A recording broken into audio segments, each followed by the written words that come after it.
folo jolay 2020 amin'ny valora tsy diso zao katroka ihany keo ny 5 andro izay nampiarana ireo fepetra sy toromarika samihafa nentina nisorohana ny fianaky ny valanaretina Covid-19 teto Madagasikara. Miditra amin'ny 5 andro manaraka isika efa eto ihany keo ny Prime Ministre lehibe ny gouvernemanta Andriamatoa Tsay Christian hitondra ny tsara ho fantatra manodidina izay valanaretina Covid-19 izay. Miaraba anao tompoko. Miaraba anao ihany koa Baby Stéphane, miaraba ny teknisiana eto anivon'ny télévision malagasy, miaraba ihany koa ny vahoaka malagasy manerana nosy ary anatin'izany koa ny vahoaka malagasy any ampitan-dranomasina. Tapitra tokoa ny 10 andro lasa zay dia finaritava hitondray antsika. Avy hatrany dia ny tatitra momba ny fivoaran'ny valanaretina Covid-19 sy ny fomba ny atrehantsika izany tao anatin'izay 15 andro izay no ndeha ho resahantsika Andriamatoa Prime Ministre toy ny ahoana indray ary ny antotanisa sy ny tatitra voarainao tao anatin'izay 15 andro izay. Eny, efa fantatsika fa mivoaka isan'andro ny tatitra izay avoakan'ny zareo anivon'ny ministera misahan'ny fahasalamam-bahoaka. Raha jerentsika ny fivoaran'ny valanaretina mbola hito amintsika amin'izao fotoana izao ny valanaretina coronavirus. Tao anatin'ny 12 andro izay mifarana omaly moa dia hita fa mihena ny isa tranga vaovao. Mihena eo amin'ny 20 isanjato eo raha ohatra ka 20 sy 800 dia lasa olo 330 sy 400 tamin'ity 2 herinandro farany ity. Hita zany fa midina ny tranga vaovao eto amintsika. Kanefa kosa tsapa fa ny isan'olona lava mbola tsy midina. Raha 20 dia 20 ihany koa ny olona lavo teto amintsika noho ny valanaretina coronavirus. Eto dia isika malagasy rehetrarehetra dia fianakaviana iray dia miondrika ampanajana amin'ireo malagasy mpiray-tandrazana izay lavo ary mampionona hatrany fianakaviana izy ireo. Ny zavatra misy ihany koa tokony asongadintsika amin'izao alahady izao dia raha ny dia mihamaro zany ny ataontsika hoe forme grave na cas grave. Raha omaly no jerentsika dia raha oharina tamin'ny farany herinandro ny 15 andro lasa zay dia hitantsika mitarehimaritra fa miamitombo zany. Zay midika fa mbola eto amintsika ty valanaretina tika mila mail de mail atsika ary mila maka ny fepetra manaja fepetra rehetrarehetra zay hitatsika. Ny zavatra faharoa tiako mba asongadina Baby Stéphane dia taiza ho aiza teto amintsika no nahitana ro tranga vaovao roa. Raha ny tarehimarika azotsika dia hitatsika zany fa loalarina amin'izany n'Antananarivo renivohitra ary ny Atsimondrano, ny Avaradrano dia ao anatiny ihany koa. Ny Amboditra Atrimo mbola ao anatin'ny distrika enina izay mbola ahitana ny tranga vaovao. Fianarantsoa mbola ao anatin'izany. Fa ny zavatra iray tiako asongadina ihany tamin'ny 15 andro lasa iny dia efa nidina natao Antsirabe voalohany. Amin'izao fotoana izao miakatra ihany koa ny Antsirabe voalohany. Isaorantsika Andriamanitra lehibe fa ny ao Ambatondrazaka moa dia niena dia niena ary zavatra iray lehibe tsara zany. Ny antotanisa farany tiako mba asongadina amintsika amin'izao fotoana izao dia hitatsika fa any amin'ny 180 sy 700 ny olona lavo teto amintsika noho izao valanaretina izao ary ny fandanja ny tranga vaovao sy olona sitrana. ny saina maneritrerititsika rehetrarehetra dia mirary ny mbola eo amin'ny pitsaboana mba azo fasitranana aingana. Zay no tarehimarika atao anatin'ny 12 andro zay farana omaly zany. Raha atao banky tokana zany dia manomboka resitsika miandalana ity valanaretina Covid-19 ity andriamatoa Prime Ministre fa koatra izay na eo aza izany fiatsarany ny tarehimarika izay dia mbola mila mitandrana tranitsika izay tsara fiomanana tsy ho tapon'ny loza arak'ilay fomba fitenenantsika. Andriamatoa Prime Ministre, aiza ho aiza amin'izao ny fampidirana ny andiany manaraka amin'ilay vaksiny hoeto Madagasikara. Marina tokoa fa tamin'ny fahavalon'ny volana May tamin'ny taona ty no nampidirantsika ny dose voalohany ary avoakantsika amin'ny tarehimarika io zany ny AZ Covishield dia miandrandra ny dose faharoa zany atsika amin'izao fotoana zao. Ny ministera-ny fahasalamam-bahoaka moa dia miasa ho an'izany ny fitram-panjakana manontolo, ny filohan'ny republika, ny gouvernemanta manontolo dia mijery ny mba ahafahantsika mahazo ny dose faharoa any amin'ny voalohandohany ny volana aogositra ho avy zao. Ny asa zay ataontsika ihany koa dia ny fanafarantsika vaksiny hafa ohatran'ny Johnson zao dia 165 600 doses moa amin'ny fiaramiasa tsika miaraka amin'ny Amerikana ao anatin'ny initiative COVAX daholo zany rehetrarehetra zany dia eritreretintsika ho tonga amin'ny volana aogositra ho avy zao. Misy moa ny fanafarana vaksiny hafa ihany koa zay ho tateriny eto miandalana mahakasika an'izay. Eo amin'ny lafiny ara-piarina indray andriamatoa Prime Ministre, tamin'ny herinandro lasa teo iny no nanantanteraka varavarana misokatra ireo mpisehatra eo amin'ny tontolon'ny fizahantany eto Madagasikara. Raha ny fitarainan'izy ireo dia zara raha ny 10 na ny 20 isanjato ny orinasa izay misehatra eo amin'ity fizahantany ity no mihodina somatsara amin'izao fotoana izao mangataka izy ireo no izany ny hanokafana arak'izay tratra ny sidina iraisam-pirenena mba hidiran'ireo mpizahatany avy any ivelany. Etsakilan'izay anefa andriamatoa Prime Ministre manahy mafy ihany koa ny olom-pirenena sasantsasany amin'ny sanatria hidiran'ny variant Delta eto amintsika. Amin'ny ankapobeny andriamatoa Prime Ministre, inona ny fanapahan-kevitra zay ho raisin'ny fitondram-panjakana manoloana izany rehetra izany? Ny zavatra misy tokoa dia fantatray dia fantatray fa misy fiantraikany amin'ny tontolon'ny fiarina amin'ny ankapobeny ny reny fepetra noraisika reny indrindraindrindra ny fanakatonantsika ny sidantsika ary ny sidiny avy any ivelany mbola tena vitsikely no ekentsika amin'izao fotoana zao mba ahafahantsika miaro ny ainivoaka malagasy. Fantatray fa indrindraindrindra ho an'ny siam-piarina ny fizahantany tena misy fiantraikany zany.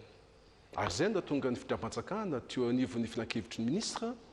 nanapa-kevitra fa ahantona aloha ny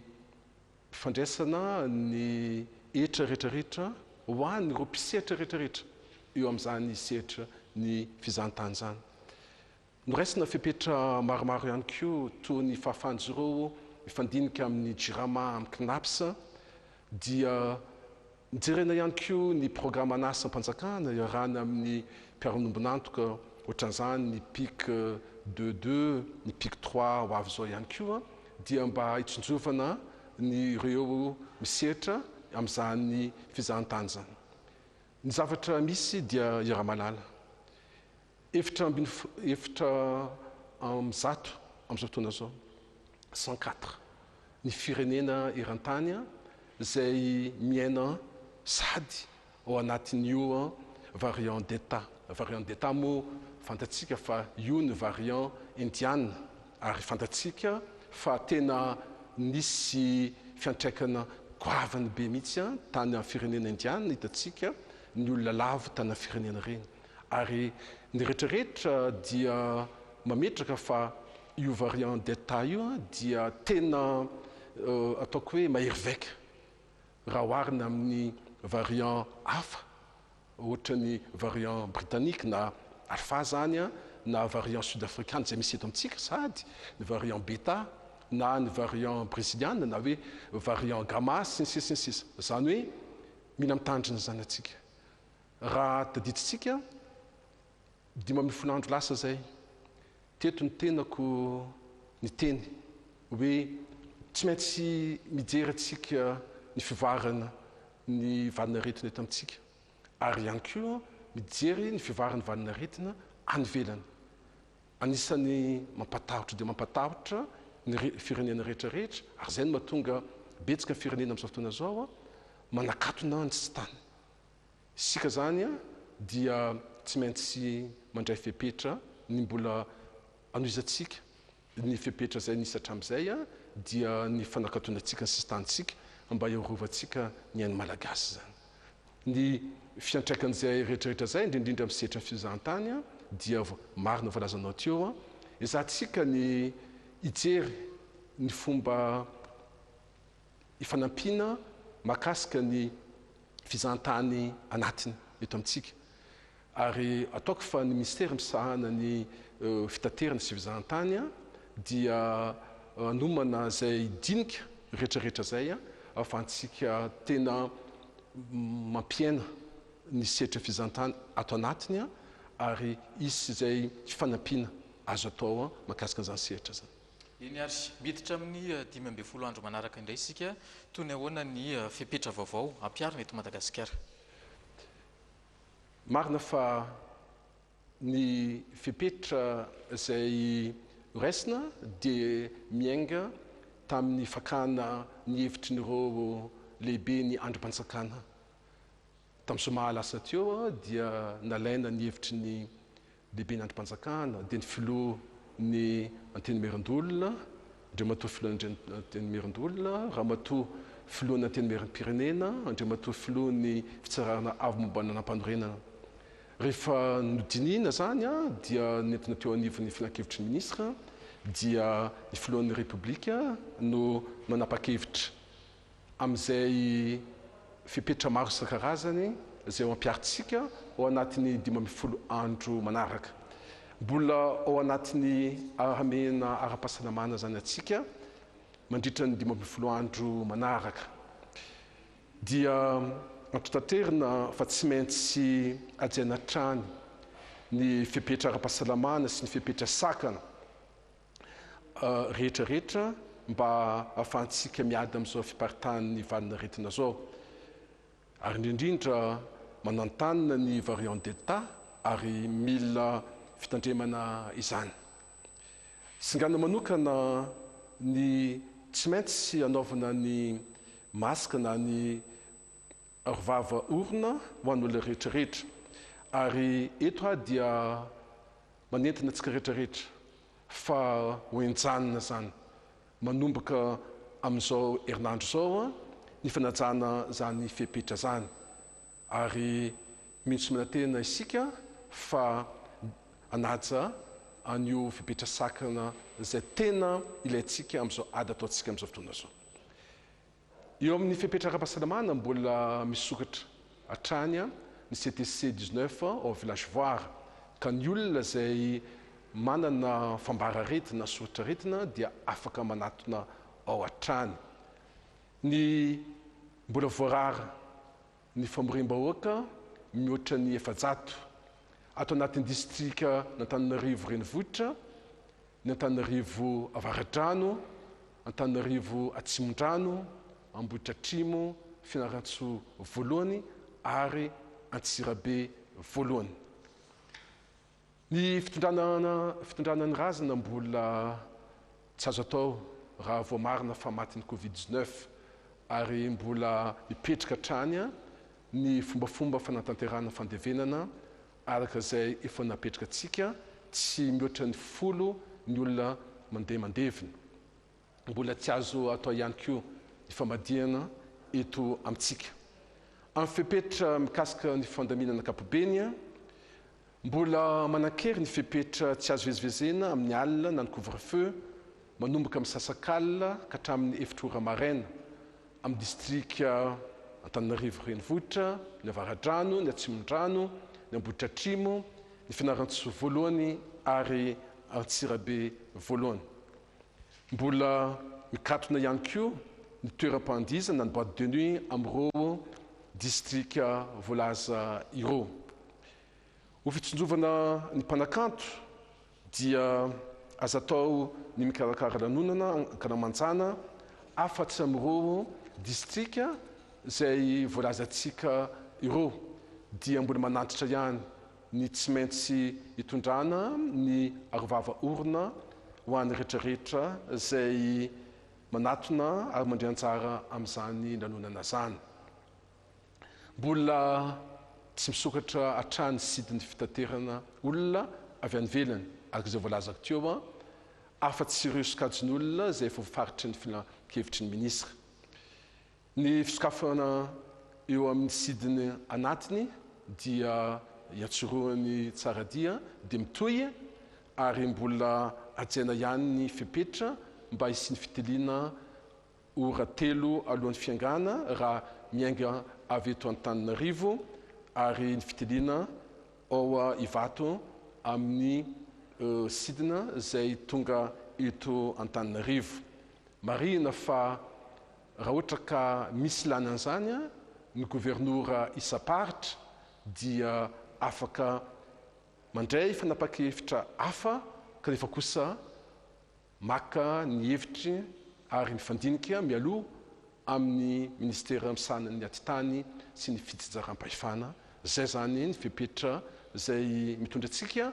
amin'ny 12 andro manaraka indray. Ny ary miatra manomboka izao ho an'ny 12 andro manaraka, araka izany izay fepetra samihafa nambaran'ny Premier Ministre lehibe ny gouvernement tatio izay fa anisan'ny nisongadina moa dia mbola mitohy zany ny amehana ara-pahasalamana eto amin'ny tany ny Repoblika ny Madagasikara, tsy mihoatra ny 700 ny famorim-bahoaka amin'ireo faritra mihiboka ao anatin'izany ny Antananarivo renivohitra, distrikana Avaradrano, distrikana Atsimondrano, distrikana Ambohidratrimo, ny Fianaratsoa voalohany ary Antsirabe voalohany. Tapitra ny fandaharantsika na izany aza mbola matory fa amin'ny 10 alina no anarahanao ny lalao famaranana ny fiadina izay ho tompon-daka ny Eropa eo amin'ny taranja baolina kitra izay fanandrina ny ekipa ny Angleterre sy Italia, izay arahantsika mivatana eto amin'ny televiziona malagasy moa zany amin'ny 10 alina ao amin'ny kianjan'ny Wembley ao Londres moa no anatanterahana izay lalao famaranana izay fiadina izay tompon-daka ny Eropa eo amin'ny taranja baolina kitra izay. Manana tombony mory zareo anglisy ao amin'izay lalao izay satria dia milalao ao amin'ny tany Andriamatoa Premier Ministre. Toy ny ahoana ny fahitanao io lalao famaranana ny lalao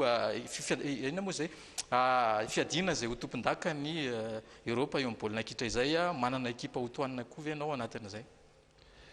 Manana ekipa tohanako dia ny Barea Madagasikara, fa saingy tsy ao anatin'ny Eropa moa tsika, ary ny firarintsotsika hatrany dia mba ho lasa lavitra aty amin'ny continenta afrikana ny ekipa pirenetsika. Marina tokoa fa ny Angleterre sy ny zareo italiana no anao finaly androany.